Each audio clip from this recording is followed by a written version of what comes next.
We'll get to him. Good afternoon, everyone. Welcome. Before we get started, I need to tell you that long music Susie didn't recognize. It was the almost full overture from Around the World in 80 Days. That's why it had kind of that cowboy sort of music right near the end, because they were out on the prairies. Anyway, and also, I apologize because the title is backwards. Mostly because we're going to start with the Falkland Islands and then we're going to go to Argentina. Is there anyone here from Argentina? Oh, good, because they would want me to call it the Maldives. Anyway, today we're going to sail our virtual ship, the motor vessel PVE, to the Falkland Islands, then on to Patagonia and Argentina. Those were very important sites for provisioning by early sailors, usually during the age of sail, much more so than before steam.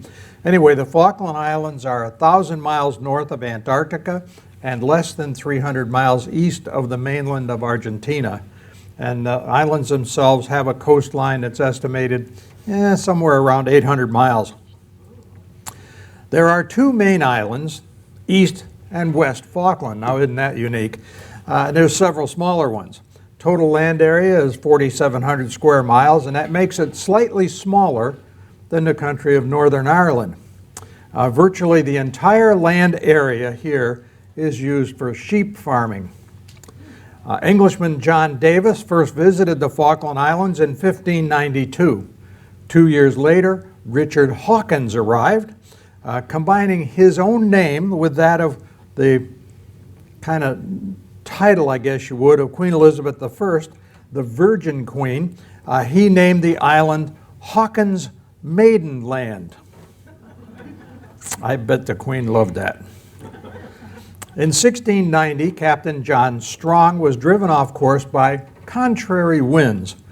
He sailed between the two main islands and called the passage the Falkland Channel. That name was to honor Anthony Carey, who was the 5th Viscount Falkland, who, as the Commissioner of the Admiralty, had financed Strong's expedition. A short walk around the Falklands reveals an amazing variety of flora, and that's pretty surprising considering how far south it is.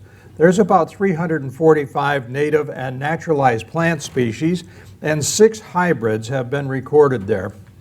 The capital city of Port Stanley radiates with color, mostly in their gardens during the summer season. And that's when the weather is, I guess you'd say, ideal for stuff like lupine and phlox and cornflowers, Icelandic poppies and wildflowers. And of course, the Icelandic poppies weren't native here. Somebody put some seeds in their pocket and brought them down here. Scurvy grass sorrel is common in the southern South America and in the Falkland Islands. Unsurprisingly, it was used to treat scurvy. The greens are edible, but they have kind of a bitter, sharp taste due to the high oxalic acid content. It's a pretty small plant that grows only to about maybe 3 inches high and 4 or so inches across, and the flowers have a little bit of an almond scent. So I guess with your salad of the greens, you can kind of get the little almonds with it. Both in the gardens and in the surrounding countryside, there are delicate flowering plants such as the pale maiden. This one happens to be the national flower of the Falkland Islands. The gardens that frame the cottages throughout town are filled with blooming color. And it's a wonderful and unexpected surprise to enjoy in the pretty cold climates down there. Mussels, oysters, and scallops and crab, as well as sea trout and Atlantic rock cod, are abundant in the nearby waters. The Patagonian toothfish, anybody else know what it's called? Chilean sea bass. Very good. Give that lady a bowl of popcorn. It's also known by the trade name the Chilean sea bass, which we have here quite often, and that's the one that we eat. They can live up to about 50 years, and they reach a length of some 7.5 feet. So it's a pretty good sized fish. A lot of little fillets out of that puppy. The southern right whales were so named as they were the right whale to hunt. Why? Because the hunters could find them easier. Why? Because they floated after they died. The southern right whale can measure about 50 feet long and weighs 50 tons or so. The females are slightly larger than the males. They come here to mate, to give birth, and to nurse their calves. These animals have a life expectancy of over 80 years. The Falklands attracted whale hunters as a base for whaling ships, and most of them came from North America or Europe. The whaling continued here for about 50 years, and when the British authority was established over the islands, the hunting was banned. Sealing continued on a small scale for another century after the British stopped the whaling. Fur seals were captured for fur, and then in the early part of the 19th century, elephant seals were exploited for their oil. As seal numbers fell in mid-century, the hunters turned their attention to the southern sea lions. Gentoo penguins, we talked a little bit about penguins in our last talk. We'll talk a little bit more about them today. Their population in the Falklands is about 110,000 breeding pairs. That represents a third of the world's total population of gentoos.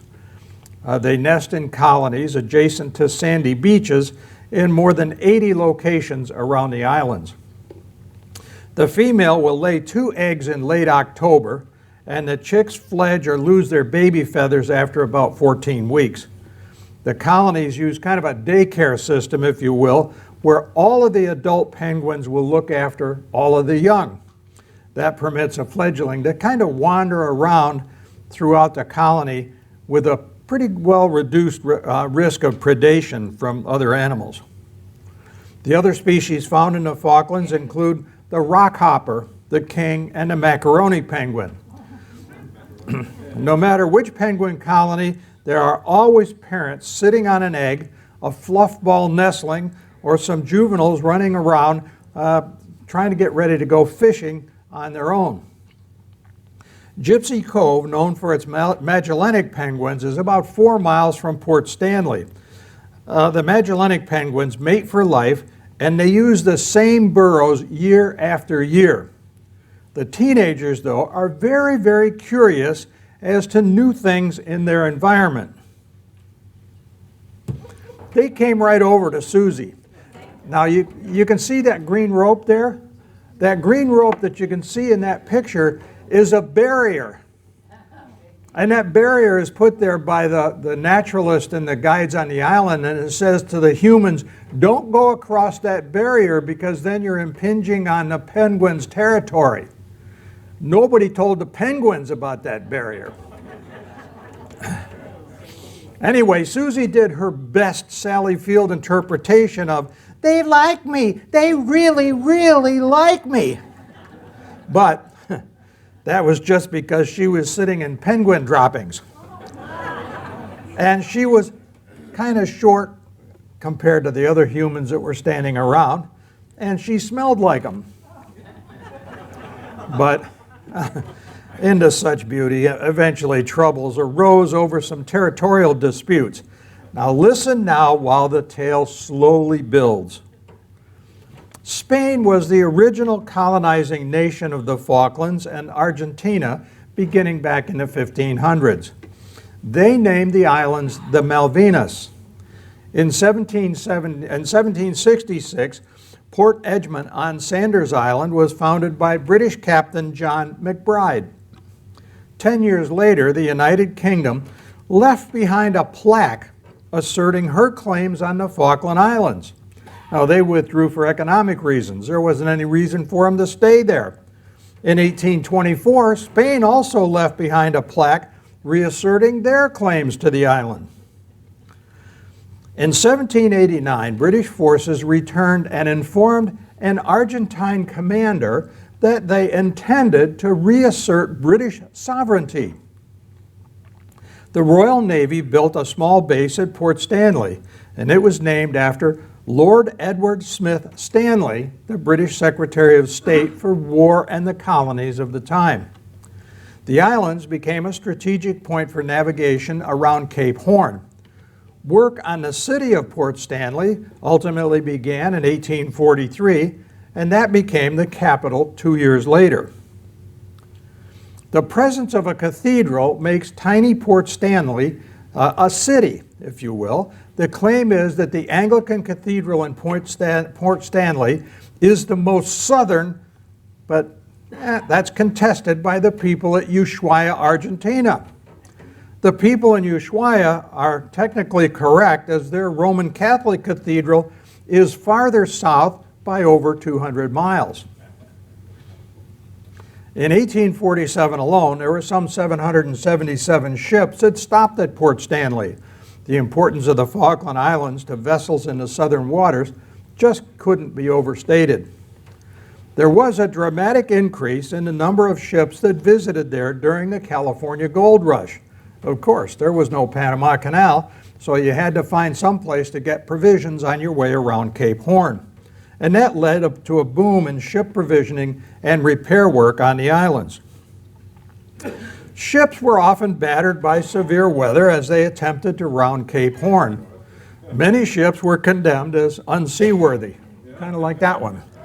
Unable to sail any farther, they often ended up as floating warehouses for local merchants. The islands are known today as the world's greatest graveyard of 19th century sailing ships. There are at least 180 known wrecked or abandoned ships in the Falkland Islands. Stanley Harbor experienced a number of shipwrecks. The remains of many can still be seen. The Charles Cooper, an American packet, sank there in 1866, and it was used as storage space by the Falkland Islands Company. The hull of the ship can be seen here, but that was before it finally sank all the way, and also before it was removed from the harbor. Lady Elizabeth was a three-masted freighter. The Lady Liz, as she is known locally, was launched in 1879. In 1913, she was damaged while rounding Cape Horn.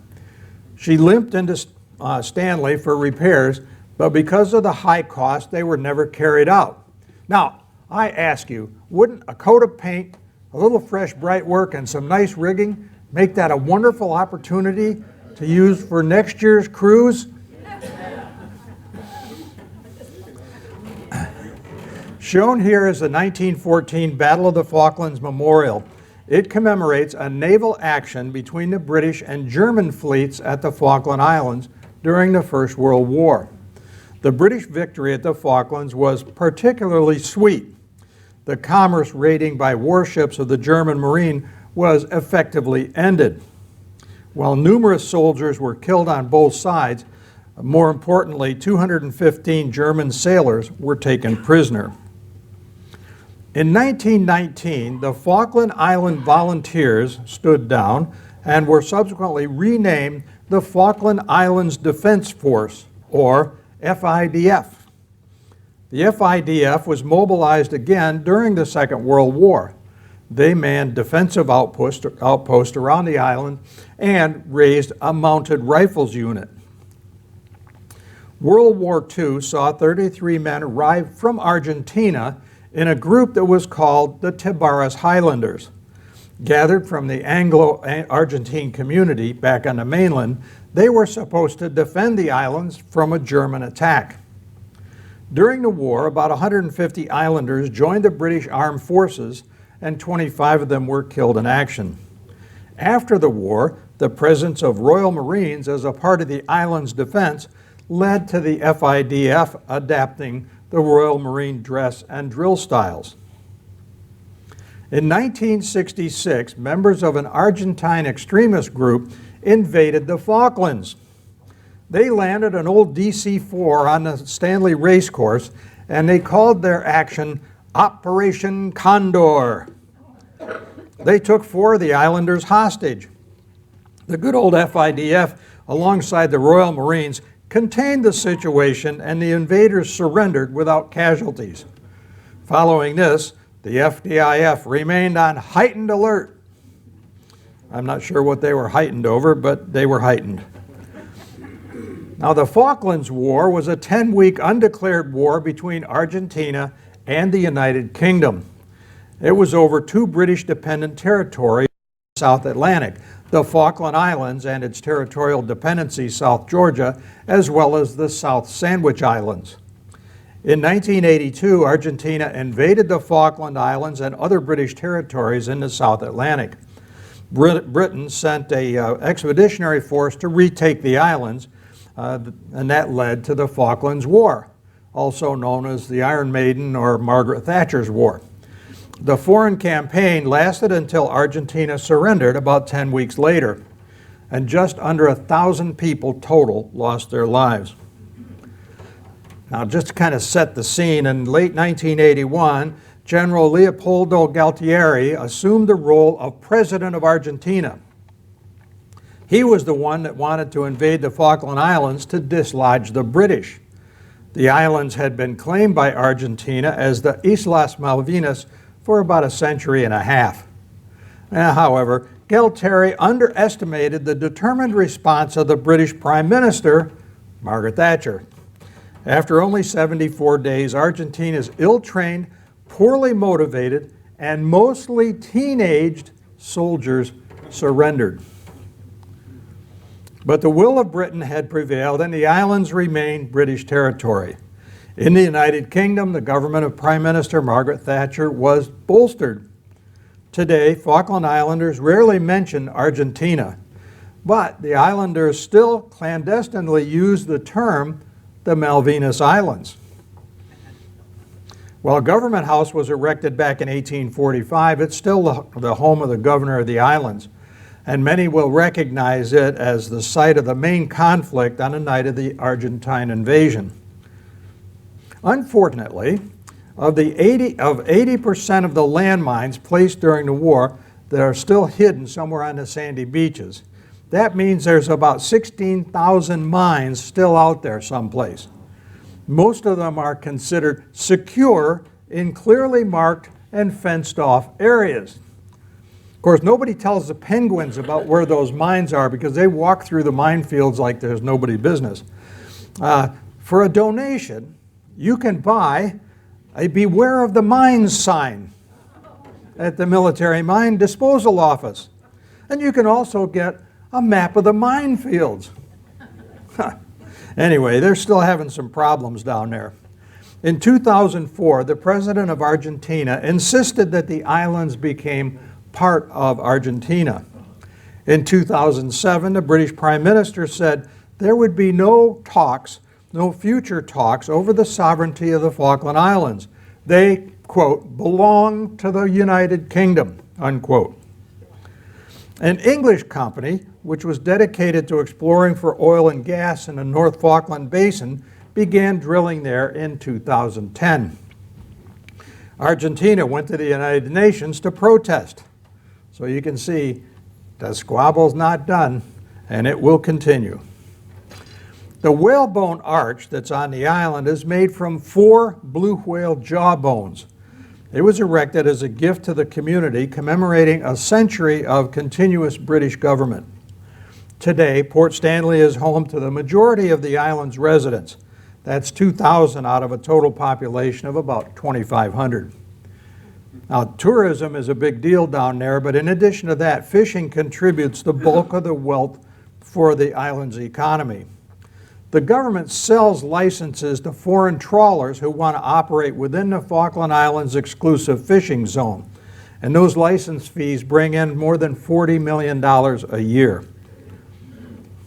Now let's sail north and we'll go to Buenos Aires, the capital of Argentina.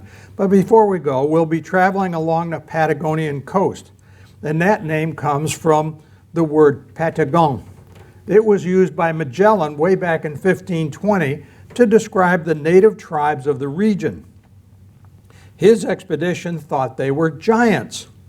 Those people are now believed to have been the Tehuelches. The Tehuelches were really tall native people, much taller than the Europeans of the time. Argentine Patagonia is for the most part a region of steppe-like plains in the Andes. The land rises in a succession of abrupt terraces and each of those terraces is about 330 feet till it reaches up to the high parts of the Andes. They're covered with an enormous bed of shingle rock and are almost bare of vegetation.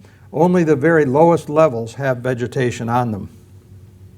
The Patagonian fox, Patagonian hog-nosed skunk, and a subterranean rodent known as the Magellanic tuco are the most common animals on the plains. The tuco is kind of similar in size and shape of our gophers, or maybe even a groundhog for yesterday or day before yesterday. Before we arrive at our next stop, Buenos Aires, let's look at the history of the tango. It originated in the slums in the 1880s with the influence from Spanish and African cultures. Dances from the ceremonies of former slave peoples helped shape the modern-day tango. The dance was a means for poor people to act out the conflicts in their daily lives. The American version of the tango is quite tame compared to the passionate and pretty sensuous version that came from the streets of Argentina. The instruments used to play tango music are the bandoneon, the violin, and the guitar. The music is at the core of the local porteño culture. In Spanish, porteño refers to a person who's from or lives in a port city. It is alleged that the dance first began as a form of male bonding. It was a way to alleviate the boredom while waiting for the attention of local prostitutes. Hey, the name tango seems to have been first used in the late 1890s, and upstanding Victorian citizens of the time were outraged by this disgusting display of outright sensuality. With time, however, the dance caught on with the younger generation. By 1913, it had become a respectable and world-famous dance. Today, the tango is an intricate dance performed to a rhythmic, emotional tune. It's considered sophisticated and elegant. Oh, it's that time again. Time for the old PVE stretch. Let's rise and sway to a few bars of the tango.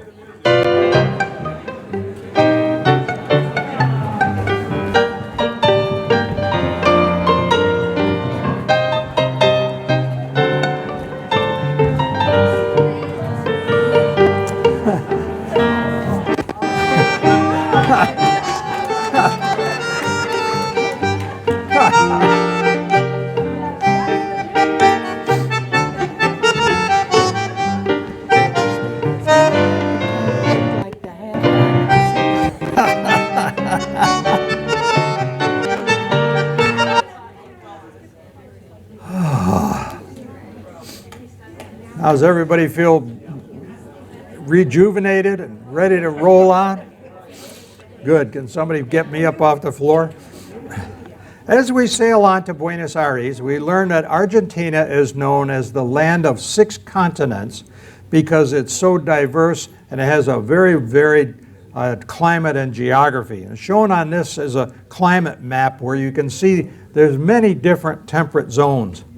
Everything is big in Argentina.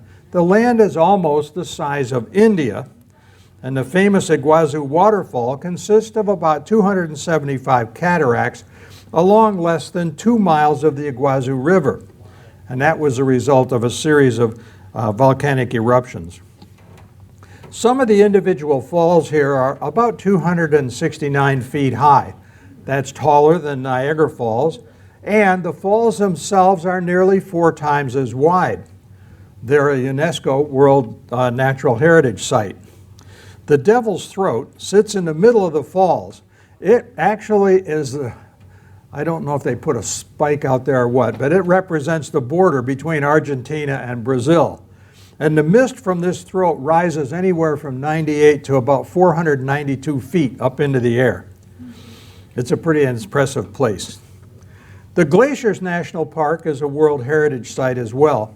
One of the 200 or so glaciers that are found here has an 18-mile long river of ice that covers about 97 square miles and it's one of the world's largest supplies of fresh water.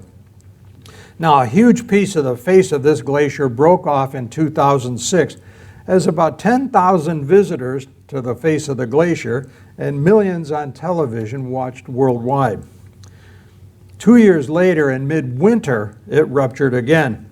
That was considered a very rare event because it was the first time in recorded history that the face of the glacier broke at the coldest time of the year. Human habitation of the region dates back to some very early archaeological findings, or somewhere around 14,000 BC. The Cave of Hands is is covered in these negative images of human hands that are believed to date to sometime around 8,000 BC. The age of the paintings was determined by the remains of bone pipes that were used to spray the paints. The stencils are mostly of the left hand, as you can see here. They're all left hands, and the composition of the ink is pretty much mineral. It's just they got out some minerals, mixed it with some other stuff, and sprayed it. There are also depictions in the cave of animals such as guanacos and some hunting scenes. The people responsible for the paintings may have been ancestors of early prehistoric hunter-gatherer tribes. And when you think about it, even today, most people are right-handed, so when you're painting with a blowpipe, you normally hold that in your right hand. The Guarani tribe were hunter-gatherers, and they divided into 3 groups, of which the largest was called the forest people. The subgroups have different social organizations, but they all share a common religious belief. Their God created them as the first people, and they are also very deeply spiritual. These people ate manioc, sweet potatoes, maize, and beans. Manioc is a starch that's derived from the root of the cassava plant. Now, the cassava itself is poisonous, but you can cook it and treat it in various ways to make it edible. Soft boiled, it has a kind of a delicate flavor, and you can use it to replace boiled potatoes. Also, for those of you who like it, tapioca that we consume here is produced from treated and dried manioc root. The Guarani, to the Guarani, it's important that every soul go to their concept of heaven.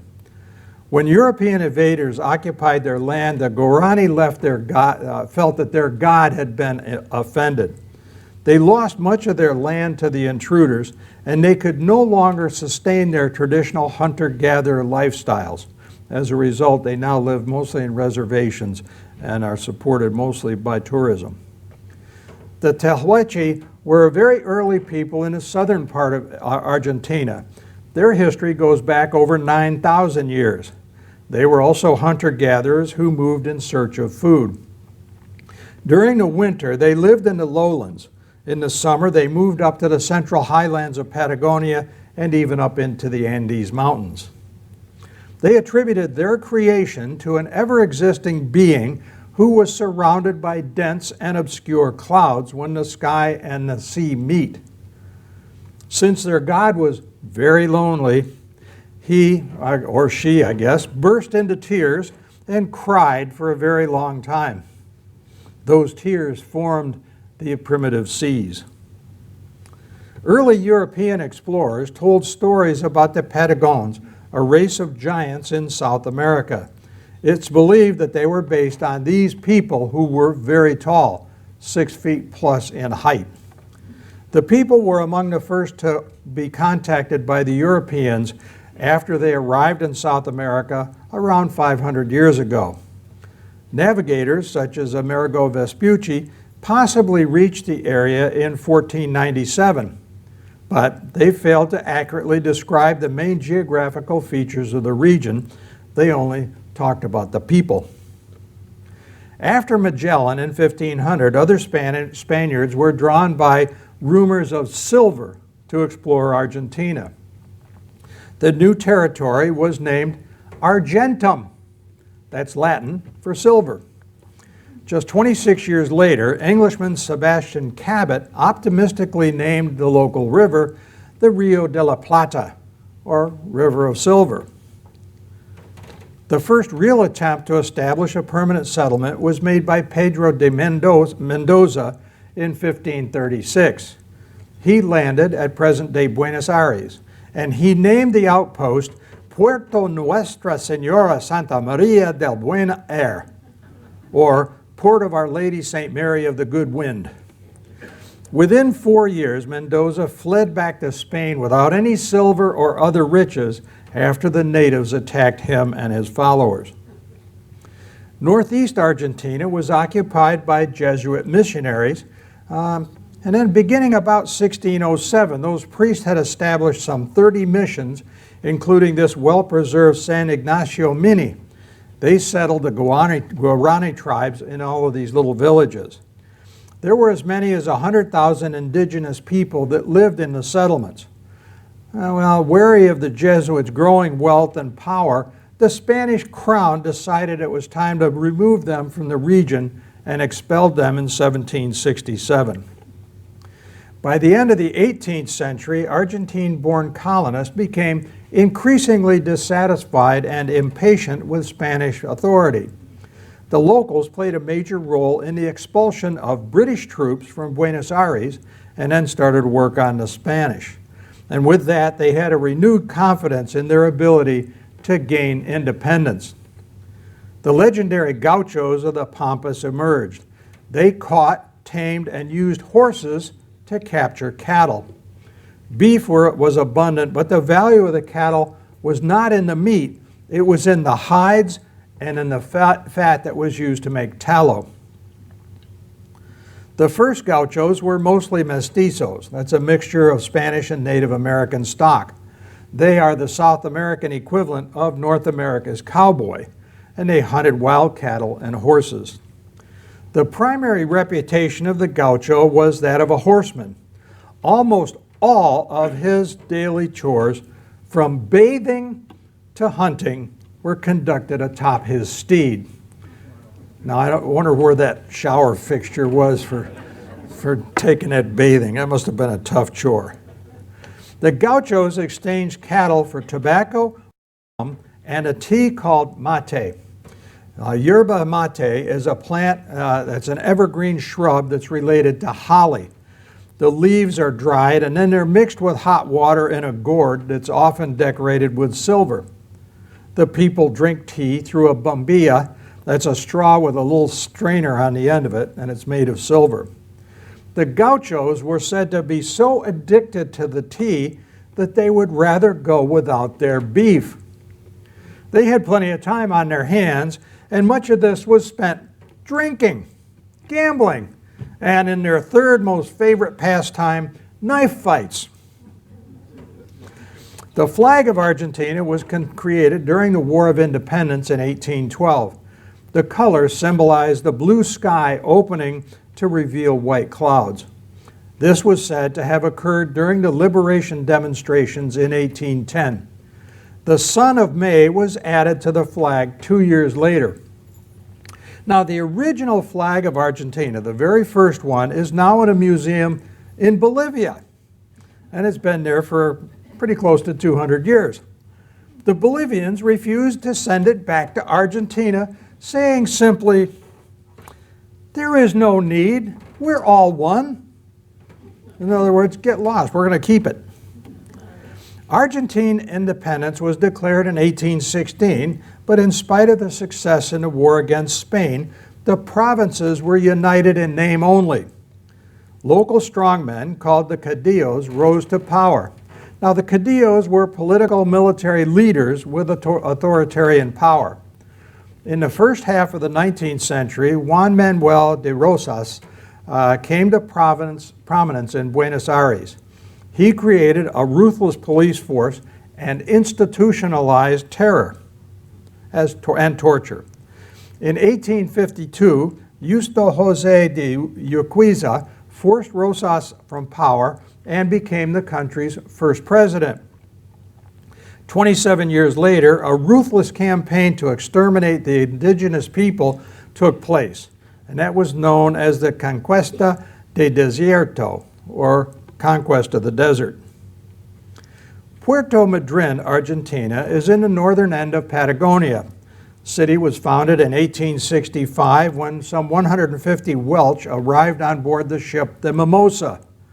They called the harbor Puerto Madryn to honor the Baron of Madrid of Wales, and it retains much of its Welsh ancestry even today. The settlement flourished with the arrival of more foreigners, mostly Italian and Spanish, and also because the railroad finally was completed that far south. The country of Argentina struggled for over 100 years with civil strife and a failing economy. The political turmoil that came about brought about the Great Depression in Argentina, and that was reflected by ours that was happening up here. The military took power during a period of pretty considerable social unrest. Then an obscure but visionary officer, Juan Domingo Perón, was the first leader to come to grips with the country's economic crisis. Perón was Argentina's most revered and most despised political figure when he was inaugurated as president in 1946. Juan and his then second wife, Eva Duarte Perón, extended political rights to working class people, and she was known to the people as Evita.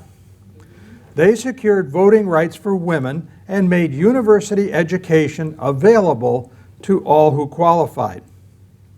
The Peróns held massive rallies from the balcony of the Casa Rosada in the Plaza de Mayo. That's in Buenos Aires. The Pink House, officially known as the Government Palace, is still a residence of the presidents. That sounds kind of weird, doesn't it? Economic difficulties, political controversy, and rising inflation undermined Juan Perón's second presidency in 1952. With Evita's death the same year, a blow was dealt to both the country and the president's popularity.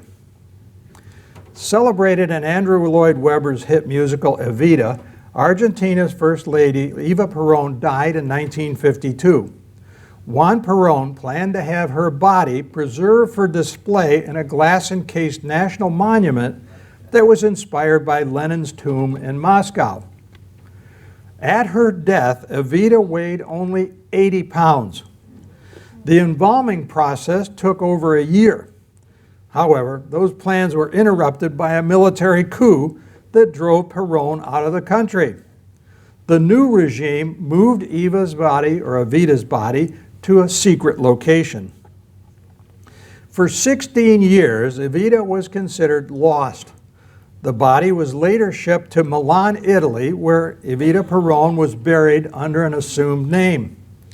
In 1971, a new regime finally returned the body to her husband, Juan, who was then living in Madrid.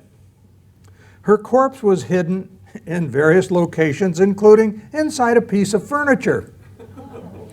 Even though he was remarried, he kept Evita at his Spanish villa. Supposedly, and I can't prove this because I wasn't there, she was displayed in an open casket on the dining room table. I guess she was a guest for dinner, I don't know. When Perón returned as Argentina's president in 1973, he left the body in Spain. It was his third wife, Isabel, who brought the preserved corpse back to Argentina. And Evita laid in state in the presidential residence until Isabel Perón was overthrown in 1976. Then the new military rulers had the body buried in the Duarte family tomb under 3 plates of steel. I guess they didn't want to get away. And that's in the Recoleta Cemetery in Buenos Aires. Now, let's get back to the story. In 1955, the government palace was bombed by military aircraft in an attempt to overthrow Perón. They killed over 300 bystanders and wounded many, many more. That coup d'etat sent Juan into exile in Spain, but in 1974, he returned from exile and became president for the 3rd time, as I just mentioned. Juan Domingo Perón died in mid-1974. He left the fragmented country to his ill-qualified third wife and vice president, Isabel. Again, speeches were made from the balcony at Casa Rosada. And with increasing official corruption, Argentina was plunged into chaos. In 1976, a bloodless military coup ushered in a period of terror and brutality. The regime, called the process of national reorganization, went about the country torturing, raping, and killing anyone on their list of suspected leftists. Jorge Rafael Videla was the leader of Argentina's dictatorial junta from 1976 to 81. The period is often referred to as the time of the Dirty War. The anti-communist military illegally detained, subjected to abuse and torture, and finally murdered many people in secret. Human rights groups estimated that some 30,000 people disappeared. Ironically, the Dirty War ended when the military attempted to liberate the Falkland Islands from Britain. Many parents congregated in the Plaza de Mayo with signs and pictures of children who disappeared in the Dirty War. Ultimately, Videla was overthrown and he died in prison. In his day, he was lionized by some Cold War warriors as the savior of the nation of Argentina. Young Argentines who never lived under that murderous grip regard him as a symbol of evil. The debate that persists is whether he in fact waged a dirty war, implying there were two sides fighting, or whether, as many professional historians agree, he simply unleashed state-sponsored terrorism. Argentina continued to face severe economic problems. The International Monetary Fund pressed the country to pay its debts. That forced Argentina to devalue its peso. A freeze on cash withdrawals followed as $5 billion worth of loans were canceled. Middle-class Argentine protesters took to the streets, banging pots and pans. This was known as the cacerolas, that means pans. Resulting riots in Argentina led to the death of dozens. Nestor Kirchner became president of Argentina in 2003. 3 years later, beef prices rose dramatically, and that was during a big inflationary period. The following year, to combat that inflation, Kirchner asked citizens to stop consuming red meat. But the demand for beef was so strong that his calls for a boycott were pretty much ignored. President Nestor Kirchner died unexpectedly of a heart attack, probably from the beef he was consuming. He was succeeded in office by his wife, Cristina Fernandez de Kirchner, and she announced subsidies for the pork industry. She said Argentinians should eat more pork, quote, because it has better fat than red meat and also improves sex, unquote. In May of 2019, Cristina Fernandez de Kirchner announced that Alberto Fernandez would be a candidate for president. She would run for vice president alongside him. Fernandez's presidency began upon his swearing into office on December 10, 2019, a little over a month ago, and the history of the country will continue to be written. Okay, for all of us, on February 18th, 2020, we'll present French Guiana and Devil's Island right here at 2 p.m. We're going to cover the story of Alfred Dreyfus, the prisoner that was sent to Devil's Island for acts of treason. But there's more to it than that green hell. There's also a little bit about Émile Zola, Papillon, the Islands of Salvation, gold mining, and women prisoners. And what did Robespierre have to do with all of that? Now, does anybody have any questions about today's talk? I know Ray has one. Yes, Ray. The strategic value of the Falklands for Britain, do they have any still? Is there any economic advantage to that? Do they still have any kind of naval base? He asked about the strategic economic importance of the Falklands to Great Britain. There is a very small base. I think it's more like a constabulary sort of a base that still exists in the Falkland Islands, but there's no major naval facility there. The harbor itself is pretty much exposed to the open sea. To me, it's more of an emotional thing that makes it important to Great Britain. They don't want to give up any more territories. And also, there is oil there. And of course, everybody knows there is a certain value in drilling for oil. And so they're looking at exploiting that. But other than that, there is no real economic value to the Falkland Islands. Yeah. Yeah, Don, thanks a lot. Excellent presentation. So I remember at the end of World War II, there was an influx of Nazis into Argentina. What was the basis of that connection between Germany and Argentina? Oh, he wants to know about at the end of the Second World War, why a lot of the German Nazis went to Argentina. They went to both Argentina and Brazil, and a lot of that goes way back to the First World War, when there was a German Navy admiral named Spey that took his ships into Buenos Aires, and just outside of Buenos Aires, a couple of those ships were sunk, and a lot of those soldiers and sailors ended up going ashore into Argentina. And at the time of the Second World War, a lot of the Argentine people and a lot of the Brazilian people favored Germany over the Allies. So at the end of the war, because they had that kind of a link, a lot of them went there and successfully stayed there. And of course, there have been movies and books, you know, The Boys from Brazil and all that kind of stuff. So that did happen. I don't know what the status of a lot of those is now, but I know a lot of the Germans that went to Argentina and Brazil ultimately got tried as war criminals under the Holocaust thing. Last chance. Yes, sir. One other thing, since there's a few fires in here, Britain had to compensate or pick out at Travis, come up and get some parts from the bombers out there for the bombers they were going to use during the war. That was interesting. Yeah. Well, one of the things, when the Argentine, you want to know about the relationship between us and Britain before the Argentine War. One of the things that was interesting when the Argentine guys invaded the Falkland Islands, it really did catch the Brits a little bit flat-footed because they didn't have any major units down in that part of the Atlantic. So they had to send a lot of troops and a lot of ships down there right away.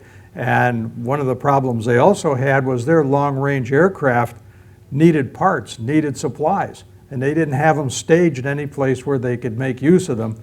So they had to rely on us to get the parts so that they could send those to things like into Chile, which supported them during the Argentine event, which didn't make the relationship between Chile and Argentina really comfortable. Another question, does anybody like chimichurri sauce? In Uruguay was the first place we tried it, that was years ago. And I didn't know if it got down into Argentina too. I don't know. You don't know? No. Regarding Eva Perón's body, and it's going one place or another. When I was in Buenos Aires, I did go to Recoleto Cemetery, and she is stacked there in a glass enclosed, and there's a whole family of them. It's like they build this building around them, or a little cupola, and all these different generations are encased in glass, and there is Evita. Yep, yeah. In the Recoleta Cemetery, it kind of reminds me of the cemeteries in New Orleans, because it's all these like little cabins sort of things, or mausoleums.